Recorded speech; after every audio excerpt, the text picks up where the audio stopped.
예. CSMA CD가 뭐의 약자냐 하면 이제 캐리어 센스 멀티플 액세스 두 개가 들어가야 되는데 with collision detection의 약자라고 했죠, 그죠? CSMA CD. 그래서 일단 기본적으로 이제 공유 미디어를 버스형의 공유 미디어를 여러 대의 호스트가 공유를 하게 되는데 이게 미디어죠. 이게 네트워크라고 그러면 이제 여기가 결국은 뭐 도로와도 같은 거죠. 데이터를 운반할 수 있는 그런 경로가 되겠죠. 그러면 이 호스트들이 데이터를 전송을 하기에 앞서서 우선 이 미디어를 아무도 쓰고 있지 않는지를 이제 체크를 해봐야 된다는 거죠. 그걸 우리가 캐리어 센스라고 하죠. 그래서 캐리어라는 게 결국은 실제 데이터를 전송하는 신호가 있는지 하는 그런 신호가 되겠죠. 그 신호가 있는지를 센싱을 한다 이거예요. 뭐 여기서 누군가가 데이터를 보내고 있으면 그 신호가 이 미디어에 다 나타날 테니까 그 신호가 있는지를 보고 그 신호가 없으면 아무도 데이터를 보내지 않는다 하고 생각을 하고 데이터를 전송을 시도를 한다 이거죠. 근데 문제는 이제 이 호스트뿐만 아니고 다른 호스트도 동시에 또 데이터를 보내고 싶은 경우에는 똑같은 상황이겠죠. 얘도 캐리어 센스를 해봐서 아무도 보내고 있지 않으면 마찬가지로 같이 동시에 전송을 할 수 있다 이거죠. 그럼 동시에 전송을 하면 그것이 전송이 되다가 서로 간에 충돌이 되겠죠. 신호가 충돌이 되면 이제 얘가 보낸 신호도 아니고 얘가 보낸 신호도 아니고 두 개가 섞여버린 이상한 신호가 되겠죠.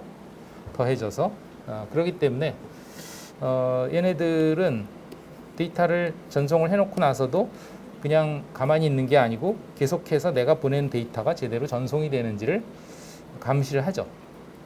그래서 내가 보낸 신호가 아닌 이상한 신호가 나타나면 마찬가지로 센싱을 하고 있는 거죠. 계속 내가 전송을 하다가 충돌이 됐다, 누군가가 같이 보내고 있어서 그 신호가 섞였다 이렇게 판단을 하고 이제 컬리전이 생겼다 하는 것을 디텍션을 하는 거죠. 감지를 하죠. 그래서 충돌이 감지되면은 그 순간 이제 데이터를 보내기를 멈추죠. 얘도 마찬가지가 되겠죠. 데이터를 보내기를 멈춰요. 그리고서는 기다렸다가 다시 재전송을 시도를 하기 위해서 다시 캐리어 센스부터 시작을 하죠. 다시 이리로 돌아와요. 그러면 이제 얼마나 기다리냐 하는 그 기다리는 대기 시간이 이에 그 뭐 충돌 횟수의 제곱에 비례하는 시간을 최대 시간으로, 이게 최대 시간이죠, 하되 비례하는 거죠. 이것에 비례하되 랜덤하게, 그러니까 0초에서 이 값까지의 어떤 시간 범위 내에서 랜덤하게 선택을 해요. 얘나 똑같이 충돌을 감지해서 전송을 정지하고 나서 거기서부터 이만큼의 시간을 대기를 하는데, 정해진 게 아니고 이 시간이 정해진 시간이 아니고 이 구간 안에서 랜덤한 시간을 선택을 해서 다시 시도를 한다 이거죠. 다시 시도를 하기 전에는 물론 캐리어 센싱을 해야 되겠죠. 그럼 이 A라고 하고 이걸 뭐 C라고 했을 때 A와 C가 대기하는 시간이 다를 수 있다. 랜덤하니까 뭐 아주 우연히 같을 수도 있겠지만 대부분의 경우 다르겠죠. 랜덤하게 하다 보니, 이 구간에서 랜덤하게 하다 보니 그러니 이제 예를 들어서 A가 더 짧은 시간 대기를 했다. 요만큼의 시간을 대기했다 하면은 이제 A가 요 시간이 지나고 나면 이제 다시 캐리어 센스를 해본다 이거예요. 그러면 얘도 멈췄고 얘도 멈췄으니까 이제 아무도 시도를 하고 있지 않겠죠. 그 상태에서 물론 얘네들도 똑같이 마찬가지예요. 똑같이 얘네들도 충돌 신호가 감지가 되죠. 마찬가지로 그래서 다들 멈추고 있어요.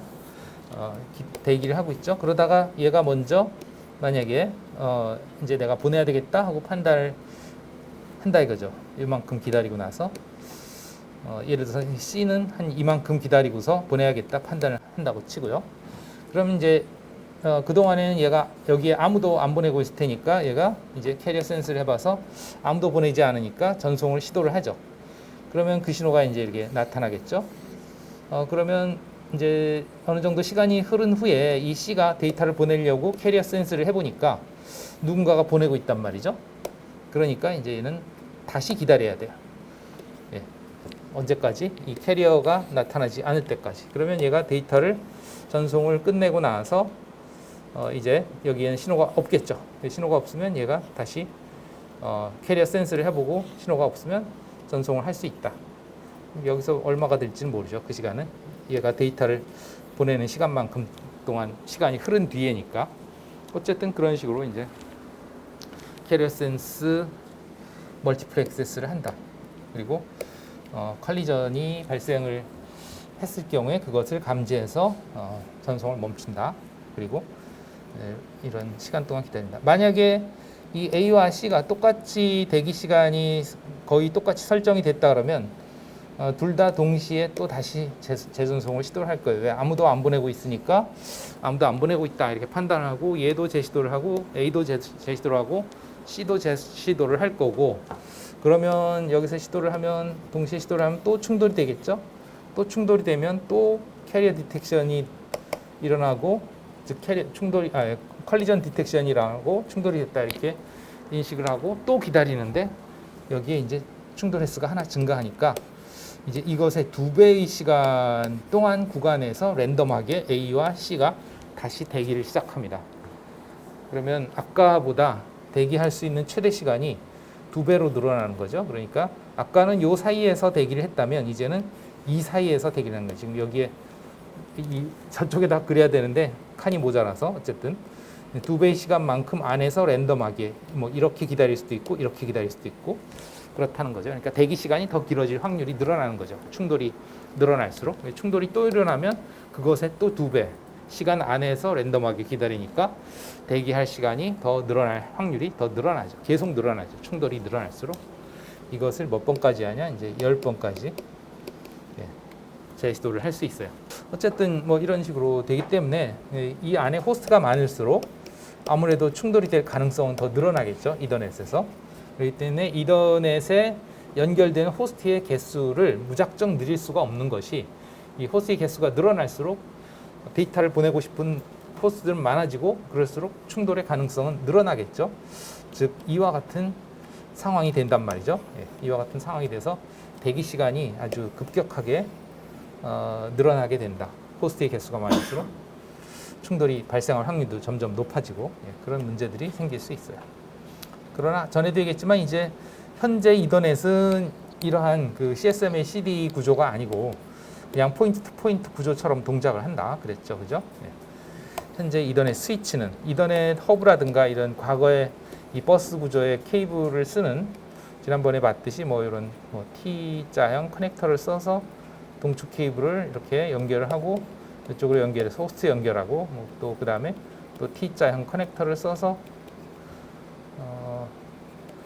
또 동축 케이블 연결해서 호스트를 연결하고 또 다음 호스트로 연결하고, 이런 버스 구조에서는 또는 이런 허브를 쓰는 구조에서는 무조건 신호가 모든 호스트로 다 전달이 되다 보니 그리고 하프 듀플렉스임으로 이제 여기서 보내는 신호가 이쪽에서 또 신호를 보내려면 이제 같은 선을 써서 충돌이 되다 보니, 그러니까 이게 풀 듀플렉스가 아니라는 거죠.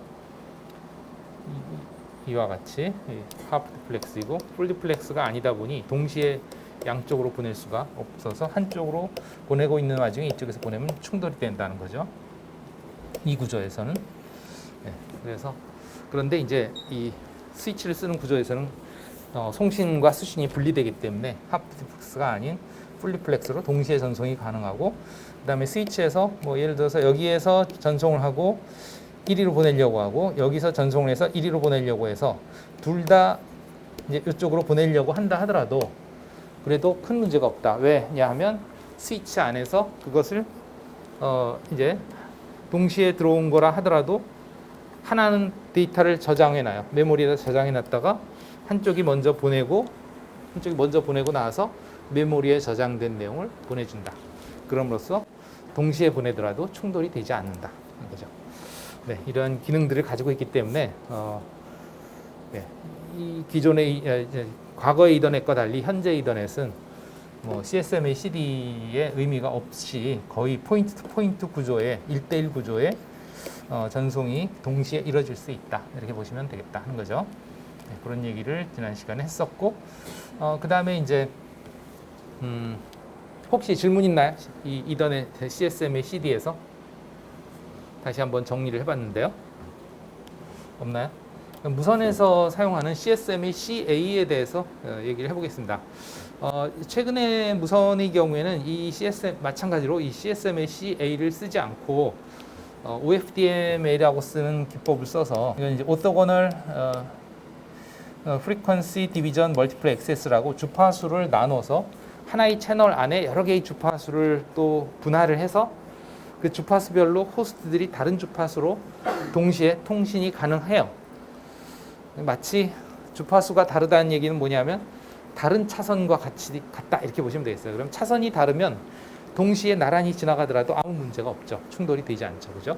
예, 그렇게 되기 때문에 두 개의 호스트가 동시에 이 연결을, 액세스 포인트, 즉 공유기에 연결을 할 수가 있어요. 최근에는. 그러나 그러한 기술이 쓰이지 않던 과거의 그 무선 랜의 경우에는 이 무선은 하나의 채널밖에 없었기 때문에 그 당시에는 그 하나의 채널에 동시에 데이터를 보낼 수가 없었고, 하나의 호스트가 무선으로 전송을 하는 와중에는 동시에 다른 호스트에서 무선으로 보낼 수 없었다. 이거죠. 어떻게 그러면 점유하는 컨트롤 하느냐, 미디어 액세스 컨트롤 하느냐 하는 것이 이제 CSMA CA다 하는 거죠. 뭐 CSMA까지는 그 개념이 똑같고요. 그다음에 여기서 이제 CA가 컬리전 디텍션이 아니고 컬리전 어보이던스 명사죠. 어보이드의 명사. 어보이드라는 건 이제 피한다는 뜻이죠. 그래서 앞에서 컬리전 디텍션이 충돌 감지 디텍션이라고 하면 여기에서의 컬리전 어보이던스는 충돌 회피라고 합니다. 회피라는 거는 충돌이 일어나는 걸 피한다는 얘기죠. 그죠? 그래서 일단 컬리전 디텍션에서는 무조건 일단 미디어가 비어 있으면 내가 시도를 하기 때문에 충돌이 일어날 가능성이 있다 이거예요. 그래서 충돌이 일어났으면 그것에 대한 대책을 세우는 게 이제 이더넷이었다면 어떻게 대책 세우냐? 다시 전송을 중지하고 랜덤한 시간 동안 기다렸다가 다시 전송하는 거죠. 그러면 시간이 서로 다르게 기다리기 때문에 어쨌든 먼저 시도를 다시 하는 호스트가 보낼 가능성이 있다. 나중에 보내는 거는 더 오래 기다리기 때문에 이제 먼저 보낸 녀석이 보내고 있으면 다음에 못 보내게 되는 거죠. 동시에 보내는 게 아니고 그 시간차가 날 가능성이 있다는 거죠. 그러나 이제 CSMA CA에서는 아예 그런 충돌이 일어나는 것을 미연에 방지를 하겠다.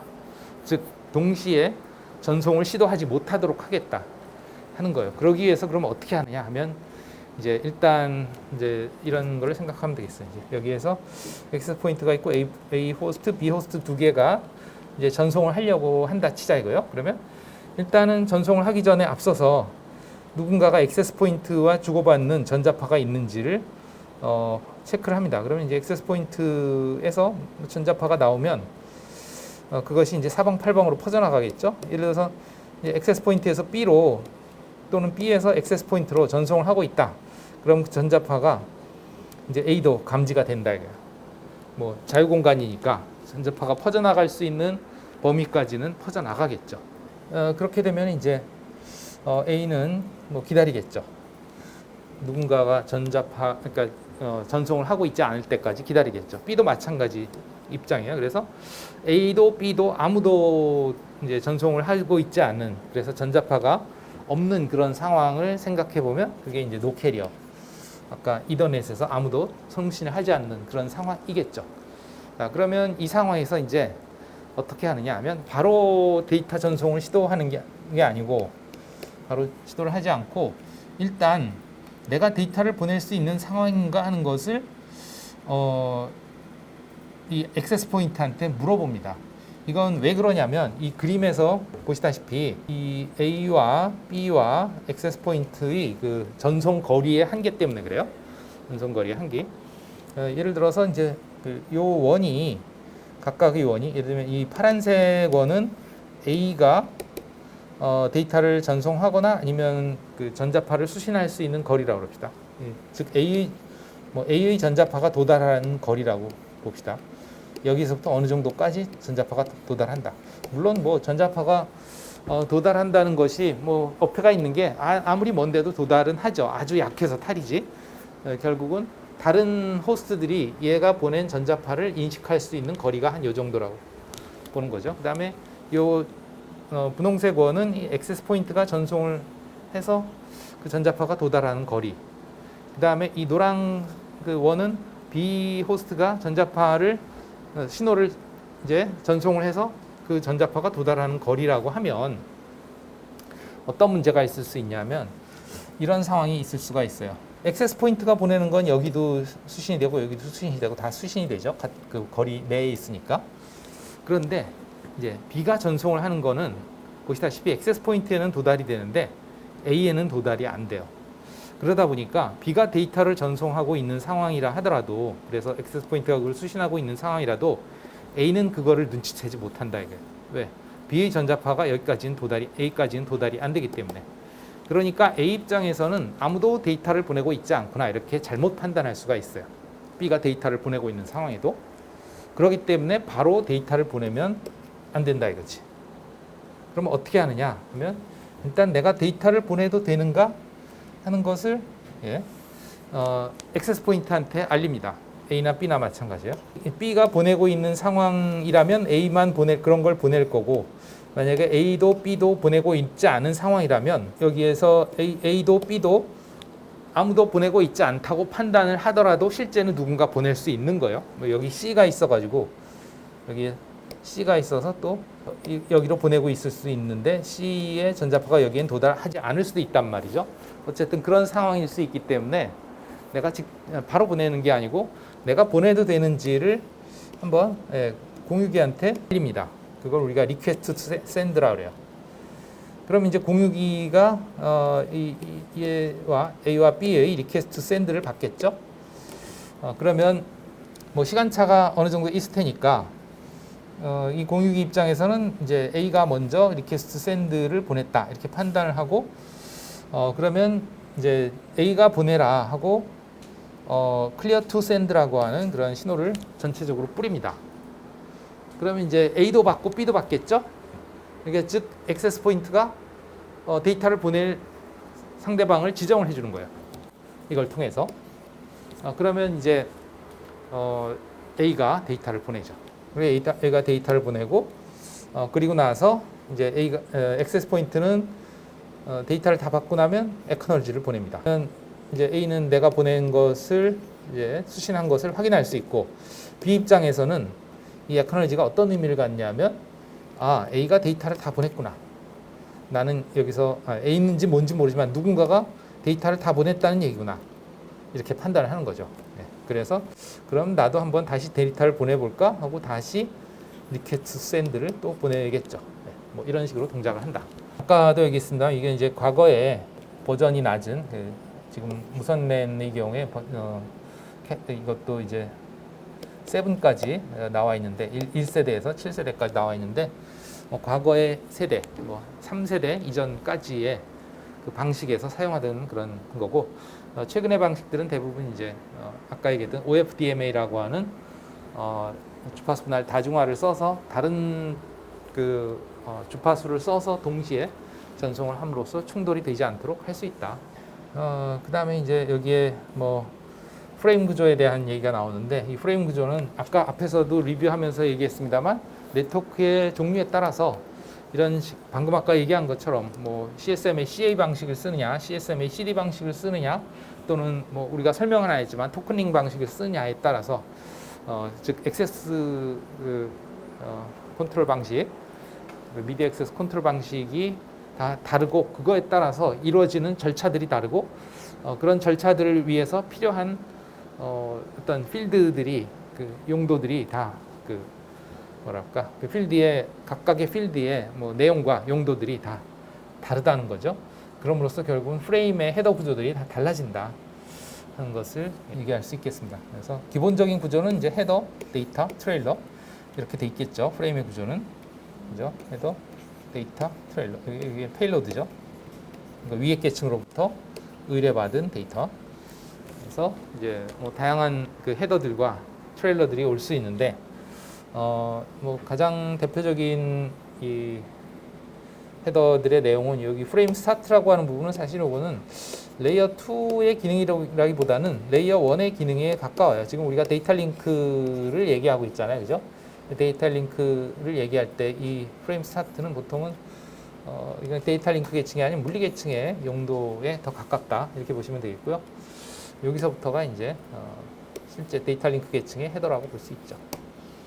그래서 뭐 주소, 상대방을 지정하기 위한 또 나를 식별시키기 위한 그런 주소, 그 다음에 이제 상위 계층의 데이터가 어떤 프로토콜에서 의뢰한 것인가를 나타내기 위한 뭐 타입, 또 컨트롤이라는 거는 방금 아까 얘기했던 그런 다양한 미디어 컨트롤이라든가 또는 뭐 무선 같은 경우에는 뭐 절전 기능이라든가 이런 것들도 필요하기 때문에 계속 아무것도 안 하고 있는데 전자파를 보낼 수 없으니까 데이터를 보내고 있지 않는 그런 상황에서는 뭐 그 회로를 절전 모드로 동작시키기 위한 그런 제어 또는 이제 데이터를 보내기 위해서는 절전 모드를 깨기 위한 그런 뭐 절차 등등 다양한 컨트롤 또는 방금 아까 얘기했던 실제 데이터를 보내는 것이 아닌 뭐 리퀴 투 샌드라든가 클리어 투 샌드라든가 이런 것들은 전부 다 또 에컬러지라든가 이런 것들은 실제 데이터가 아닌 어떤 제어를 위한 그 채널에서 미디어 액세스 컨트롤을 위한 그런 신호들이죠. 예, 이런 것들을 보내기 위한 그런 부가적인 정보들이 필요하다는 거죠.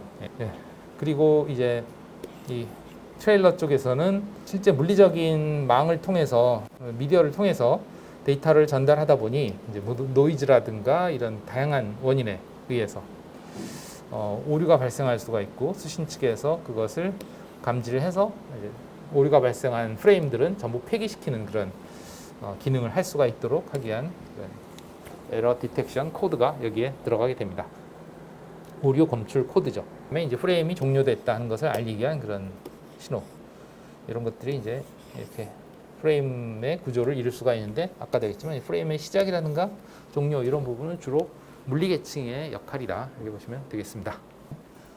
근데 이제 뭐 일반적으로 이런 구성이라는 거지 꼭 모든 망의 기술들이 네트워크 기술들의 프레임 구조가 다 이와 같다는 얘기는 아니고요. 더 복잡한 것들도 있을 수가 있고 뭐 그렇습니다.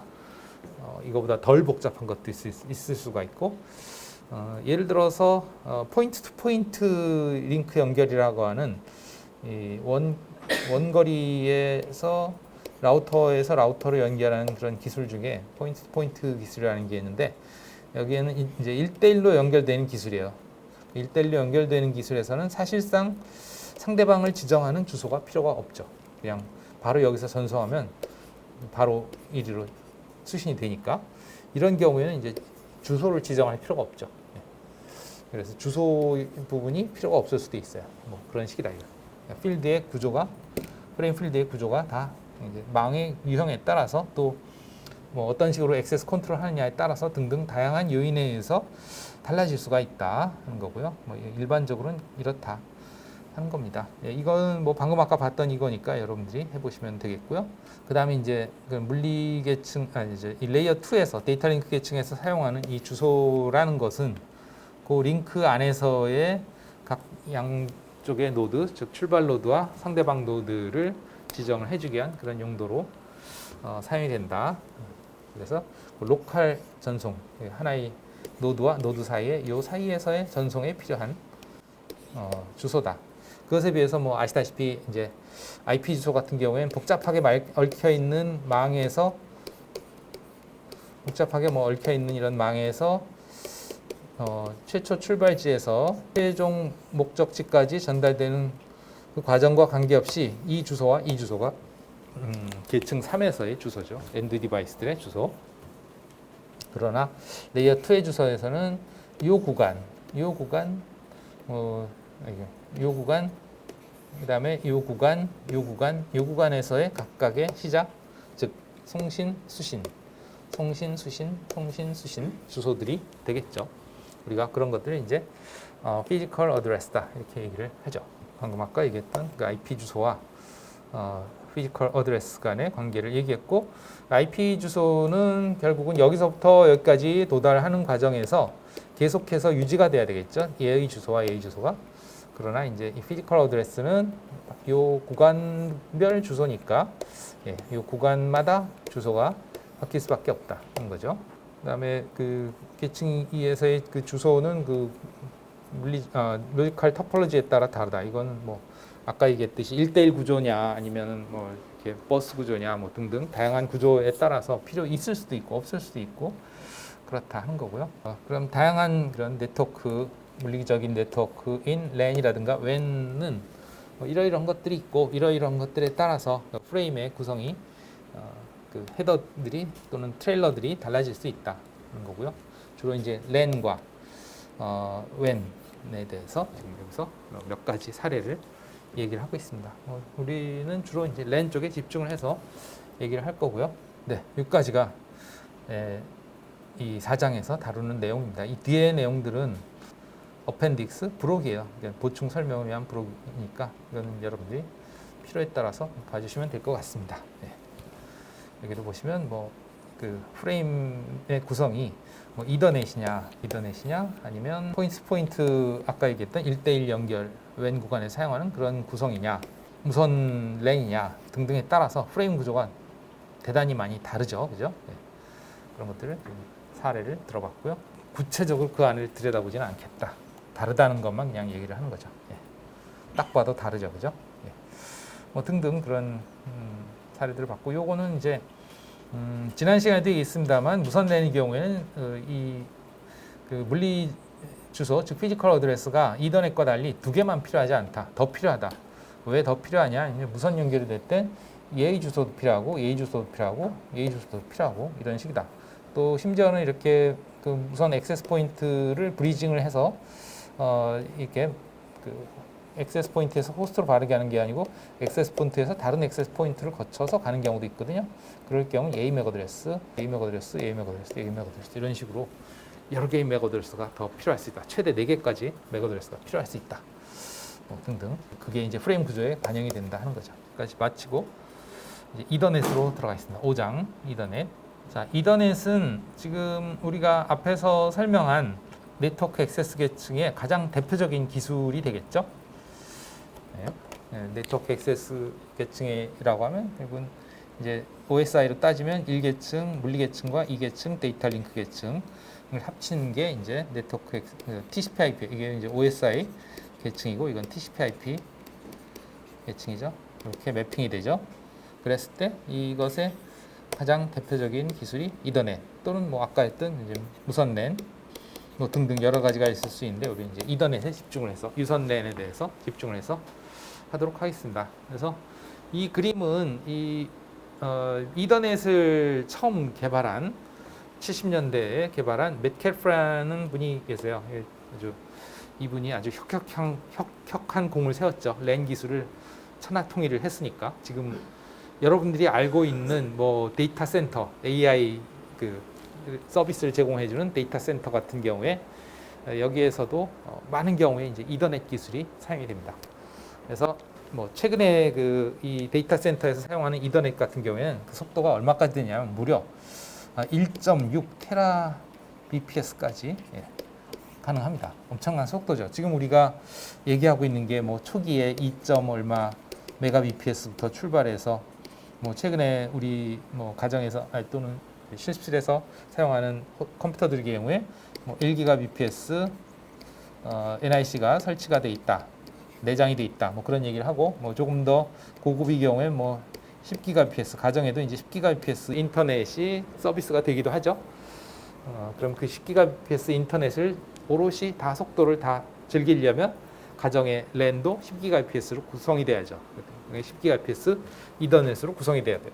뭐 대략 그러고 있는데 데이터 센터라든가 이런 데서는 어디까지 가고 있냐? 여기까지 가고 있다. 물론 일반적으로는 많이 쓰는 건 이제 200메가bps, 200기가bps 또는 400기가bps 또는 800기가bps 이 정도가 많이 쓰이고 있습니다. 이거는 이제 최신 기술이고요. 어쨌든 아주 고속으로 이더넷 구성이 되고 있어요. 빠른 속도로 발전하고 있죠. 어쨌든 그것이 가능한 이유가 아까도 얘기했습니다만 이게 이제 CSMA CD 방식으로는 절대로 이렇게 못 간다 이거예요. 왜냐하면 수가 많아지면 충돌이 많아지면서 대기 시간이 길어지니까 문제가 생기고 그러지 않고 이제 스위치 기술을 쓰기 때문에 이제 그런 충돌이 일어날 여지가 없고 그래서 고속으로 호스트 간에 동시에 전송이 가능한 그런 상황이 되었기 때문에 그렇기 때문에 이제 이더넷이 천합 형정을 한 거예요. 랜 기술에서 뭐 따로 대기를 시키거나 그런 일이 없다 이거. 또는 뭐 토큰링처럼 이렇게 빙빙 돌아가면서 순서대로 해야 되거나 그런 것도 없고 그냥 내가 보내고 싶으면 그냥 보내면 그냥 무제한으로 서로 간에 전송이 가능해지기 때문에 어쨌든 그랬으나 물론 이제 맥켈프가 처음부터 그거를 생각하고 구현을 한 건 아니고 맥켈프가 한 거는 이제 아까 얘기했던 CSM의 CD 방식의 기술을 구현을 한 거죠. 그리고 이 기술도 뭐 자기가 자체적으로 완전히 뭐 천지개벽을 해서 만든 건 아니고 원래 알로하 넷이라고 해가지고 무선에서 그 하와이 아시죠? 하와이 섬이 여러 개 있잖아요, 그죠? 그 여러 개의 섬에 간에 이제 무선으로 데이터를 전송하기 위한 그 액세스 컨트롤 기법 그것이 이제 그 개발된 그 기법이 알로하 넷이에요. 알로하라는 게 이제 하와이의 그 인사말이잖아요, 그죠? 그래서 거기서 개발이 된 하와이 대학에서 아마 개발을 했을 거고요. 그 기술을 이제 유선에 접목시킨 기술이기도 합니다. CSM의 CD 방식으로 이제 사용할 수 있게 한 거죠. 그래서 요 노란색 요 선이 동축 케이블이에요. 이게 전에 봤던 그 동축 케이블 해서 이제 요 부분이 뭐냐면 바로 그 커넥터가 호스트가 커넥터가 연결되는 부분이죠. 그래서 호스트가 접속되는 부분, 요 부분이 그렇게 보시면 되겠어요. 그래서 여러 대의 호스트가 이게 호스트고요. 호스트들 여러 대의 호스트가 이제 이 동축 케이블 미디어를 공유해서 CSM의 CD 방식으로 미디어 액세스 컨트롤 할 수 있는 그런 기술을 이제 개발한 거죠. 맥켈프라는 사람이. 그러면 이 미디어가 아까 얘기했듯이 동축 케이블인데 이 사람은 이 미디어를 뭐라고 표현했냐면 the ether라고 표현을 했습니다. 그래서 이더넷이에요. 이더라는 그 동축 케이블 매체를 통해서 이 호스트들이 접속해서 데이터를 전송할 수 있는 그런 네트워크 기술이다. 그래서 이더넷이라는 이름을 붙였고요. 이 이더라는 그 단어는 요거는 어떤 거냐면 일종의 그 상상의 매체입니다. 상상의 매질이라고 그러죠. 보통 우리가 말을 할 때 여기서 음성을 내가 입에서 이렇게 내보내면 그 음성이 뭘 타고 가는 거예요?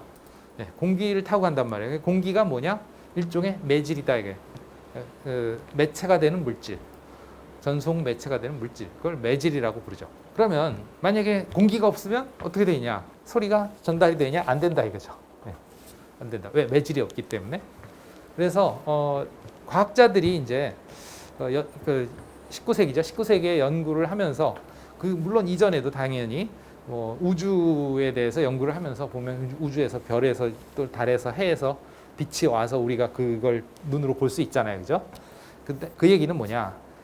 빛이라는 것이 이제 그 우주 공간을 통해서 전달이 되는데 그러면 우리 지구에는 공기가 있는데 우주에도 공기가 있을 것이냐? 없다. 그러면 뭔가 빛이 전달이 되기 위해서는 뭔가 매질이 있어야 되지 않겠느냐? 이렇게 생각을 했어요. 옛날 사람들은 19세기까지는 그랬어요. 뭔가 매질이 있어야 그 빛이라는 에너지가 전달이 될 수 있다 이렇게 생각한 거죠. 그래서 그 상상의 물질 안 가봤으니까 모르잖아요. 그죠? 그러니까 그 상상의 물질이 뭔가가 매질이 있을 거고 그 매질이 이더다 이렇게 그냥 명명을 했습니다. 그래서 우주는 이더라는 물질로 가득 차 있고 그 물질을 통해서 매질을 통해서 이 별이라든가 이런 달이라든가 행성이라든가 이런 데서부터 빛이 우리한테 전달이 될 수 있다 이렇게 상상을 했고 그래서 이제 이더라는 물질이 있을 것이다 이렇게 했는데 그것은 이제 19세기 말 20세기 초에 깨졌죠. 빛이라고 하는 것은 전자파고 그 본질적으로 그 전자파는 공기와 뭔가 매질과 상관없이 전달이 가능하다. 그러니까 진공에서도 전자파는 존재할 수 있고 그 전자파에 의해서 빛이 전달이 되는 것이다. 이렇게 알려져서 그 이더라는 상상의 물질은 존재하지 않는다는 것이 이제 밝혀진 거죠. 그렇지만 이제 이 맥켈프라는 사람이 과거의 그런 이더라는 그 상상의 매질을 여기에다가 진짜 그 이더는 아니지만 그 이름을 차용을 해서 자기가 그 고안한 이 동축 케이블 매체를 그런 그 상상의 매질처럼 데이터를 전송할 수 있는 그런 매체로서 명명을 한 거다. 이렇게 보시면 되겠습니다. 그래서 이더넷이에요. 이더넷의 그 이름의 어원이 어떻게 되는지 한번 좀 설명을 해봤고요.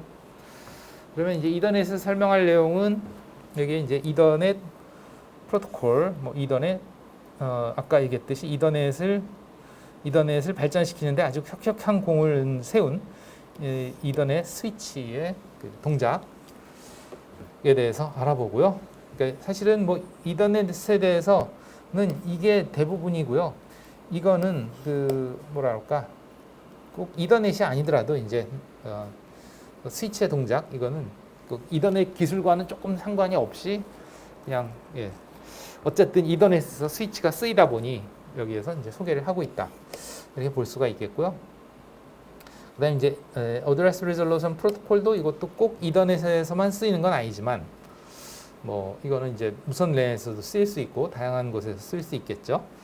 이런 거는 이제 IP 주소를 알고 있을 때 상대방의 맥 어드레스라는 그런 기법에 대해서 뭐 우리가 앞에서 이미 1장에서 다뤘었는데 여기서는 그 부분도 있지만 추가적으로 이제 뭐가 있냐면 그 ARP 과정에서 일어날 수 있는 다양한 그 문제점, 네트워크에 따른 문제점 또는 그런 것들이 또 보안에 어떤 영향을 주는지 뭐 그런 것들을 다루게 되겠습니다. 그래서 첫 번째 이더넷 프로토콜에 대해서 먼저 보면 뭐 이더넷은 랜 기술 중에 가장 많이 쓰이는 기술이다. 아까도 얘기했죠, 그죠? 이것이 천하 평정을 하게 됐고요.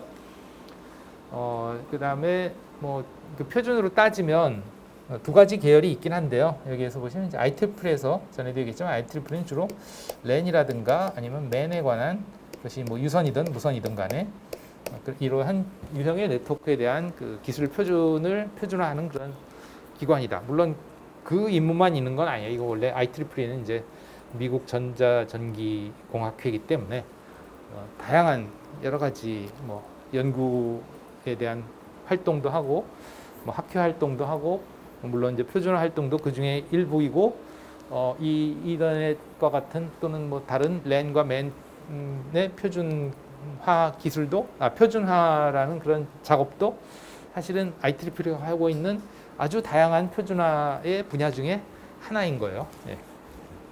그렇게 보시면 되겠고 그 IEE에서 표준화하는 랜, 맨 기술의 표준이 다 802 계열입니다. 그래서 무선 랜 같은 경우는 전에도 얘기했죠. 이제 802.11이죠. 그죠? 그 다음에 이제 이더넷이 802.2가 되겠습니다. 그리고 일부 3. 이 3은 사실은 뭐 이더넷이라고 보기엔 조금 애매한데요. 어쨌든 이더넷과 같이 쓰이는 802.3 기술이 있어요. 요거는 LLC 기술인데 요거는 이더넷하고는 조금 별개이긴 합니다만 어쨌든 이더넷에서 그걸 차용해서 쓰기 때문에 그렇게 하고요. 그 다음에 이제 IEEE의 표준 외에도 딕스라고 하는 표준이 있어요. 딕스. 이거는 그 기업에서 제정한 표준인데요. 디지털 이퀴먼트라는 회사와 인텔이라는 회사와 제록스라는 세 개의 회사가 연합을 해서 표준화한 표준입니다. 사실은 맥켈프가 처음에 이것을 고안을 하고 이것을 바로 상용화를 하면서 표준화를 시도를 했는데 그 표준이 바로 이 표준이에요. 이 표준이고 산업 표준이 사실은 먼저다 이렇게 볼 수 있겠고 이제 IEEE가 나중에 그것을 가져다가 이제 자기네 나름대로 다시 표준을 만든 거예요. 어쨌든 그런 크게 보면 이제 딕스 표준과 802.2 표준이 있다. 이렇게 보시면 되겠다 하는 거죠. 쉬었다 합시다.